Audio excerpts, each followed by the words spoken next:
और जो पुरुष, कान खोलकर सुनना, बात 20 करोड़ की है, जो व्यक्ति अपने आप को बदल सकता है वही व्यक्ति संसार को बदलने की ताकत रखता है। जो अपने आप को नहीं बदल सकता वो कभी किसी को नहीं बदल सकता।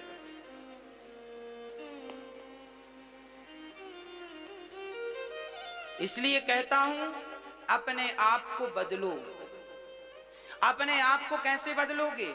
अपने स्वभाव को बदलो। आप जब अपने स्वभाव को बदलेंगे तो आपकी अशांति अपने आप शांति में परिवर्तित हो जाएगी।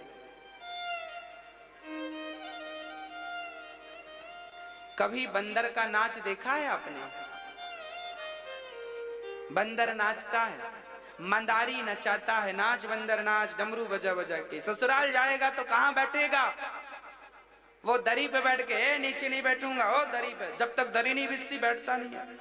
और छोटी सी उसकी गाड़ी होती है, कैसे जाएगा? चश्मा लगाता, स्कूटर पे जाएगा, ऐसे ऐसे। ये बंदर नाच रहा है।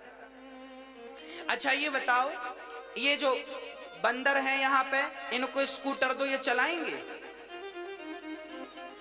नहीं चलाएंगे। तो वो बंदर क्यों चला रहा है? क्यों चला रहा है? क्योंकि उसको अभ्यास कराया गया है। सोचो, अभ्यास में इतनी ताकत होती है कि बंदर भी बदल सकता है, तो तुम तो इंसान हो। अभ्यास में इतनी शक्ति है कि बंदर भी। अरे आप कभी, मैं अयोध्या में था तो सरयू स्नान करने जाता था, तो वहां पर, ये हर तीर्थों में मिल जाएगा, एक छोटी सी चिड़िया होती है और उस वहां पे एक आदमी बैठा रहता है। वो ढेर सारे कागज लेता है, ऐसे ऐसे करता है, और आपने जिस कागज को पकड़ा है चिड़िया उसी को चोंच से निकाल लेती है। 100 कागजों में उसी को चिड़िया निकालती है जो आपने पकड़ा था। आप कुछ लिख दें उसमें अपना नाम, तो वो 50 कागजों में वही पहचान लेती है। वो छोटी सी नन्ही सी चिड़िया होती है। आपने कभी देखा उस चिड़िया को? वो हर जगह तीर्थों में बैठे रहते हैं लोग, पैसे लेते हैं आपसे 10-20 रुपए, और वो खेल दिखाते हैं। हमने देखा एक छोटी सी नन्ही सी चिड़िया अभ्यास के बल पर उस कागज को पहचानना। एक्चुअली होता क्या है, उसके पास जो कलम होती है ना, उसमें एक अलग प्रकार की खुशबू होती है। वो चिड़िया खुशबू को पकड़ती है, जहां से खुशबू आती है वहां चोंच से खींच लेती है। हमें लगता चिड़िया सब जानती है। ठीक है, सब अच्छा है। मेरा अर्थ यह है कहने का कि अभ्यास से चिड़िया को भी पढ़ाया जा सकता है। तो आप इंसान हैं, इसलिए आप अपना स्वभाव बदलिए। अपना स्वभाव बदलेंगे। अरे बंदर तो बहुत होते हैं, पर आप सारे बंदरों को थोड़ी देखते हैं। जो मंदारी का बंदर होता है उसको देखने का मजा कुछ और होता है, क्योंकि उस बंदर ने औरों की तरह अपने स्वभाव को नहीं रखा। उस बंदर ने अपना स्वभाव बदल दिया है, और जब उसने अपना स्वभाव बदला है तो जमाना उसको देखने जाता है। हाँ या ना?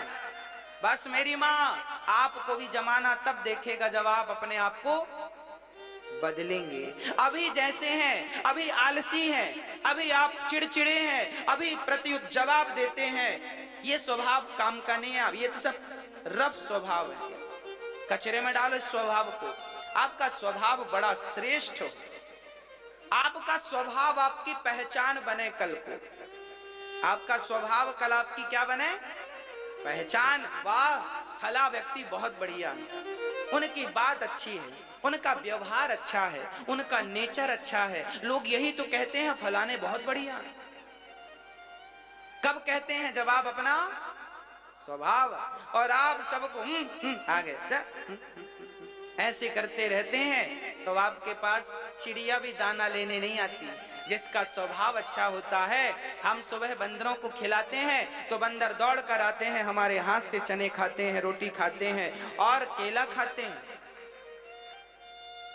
स्वभाव याद रखना मेरी माँ, स्वभाव में इतनी ताकत होती है कि इंसान को नहीं, आपका स्वभाव यदि नेक है तो आपके स्वभाव पर भगवान भी रीझ जाते हैं। भगवान भी माता शबरी की भक्ति पर भगवान नहीं रीझे थे, भगवान माता शबरी के स्वभाव पर रीझे थे। भगवान केवट की भक्ति पर नहीं रीझे थे, भगवान केवट के स्वभाव पर रीझे थे। भगवान जटायु की भक्ति पर नहीं रीझे थे, भगवान जटायु के स्वभाव पर रीझे थे। इनका स्वभाव अच्छा था। जटायु का स्वभाव कैसा था? जटायु का स्वभाव कैसा था? आओ बता देते हैं। जटायु का स्वभाव ऐसा था कि जब रावण माता सीता को लेकर भागा तो सीता मां चिल्लाई, बचाओ बचाओ राम, हा लक्ष्मण कहां हो, बचाओ। आर्त स्वर से रो पड़ी सीता मां, और जब रोई तो सीता माता के रुदन को देखा तो सबने था।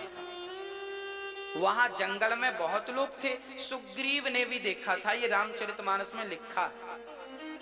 सीता माता के रुदन को देखा किसने? सुग्रीव ने भी देखा। और किसने देखा? जामवंत जी ने भी देखा। और किसने देखा? हनुमान जी ने भी देखा। और किसने देखा? देवताओं ने भी देखा। और किसने देखा? अप्सराओं ने, गंधर्वों ने, सबने देखा।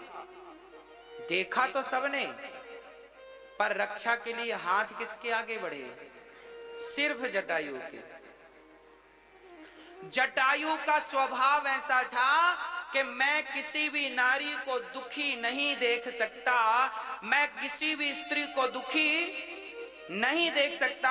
और वो गए, रावण से पंगा लिया और सीता माता को बचाने की कोशिश की। अंत में जटायु के पंख रावण ने काट दिए, जटायु नीचे गिर गए। किसी ने जटायु से कहा, जटायु पता नहीं था तुझे क्या कि रावण से पंगा लोगे तो परिणाम यही होगा? जटायु को पता था। जटायु ने कहा, मुझे पता था कि सीता की रक्षा करूंगा तो रावण मेरे पंख काट देगा, तो क्यों गए थे? तो जटायु ने कहा, क्या करूं, मेरा स्वभाव था, मेरा स्वभाव है, मैं किसी को रोता हुआ दुखी नहीं देख सकता, इसलिए मैं गया।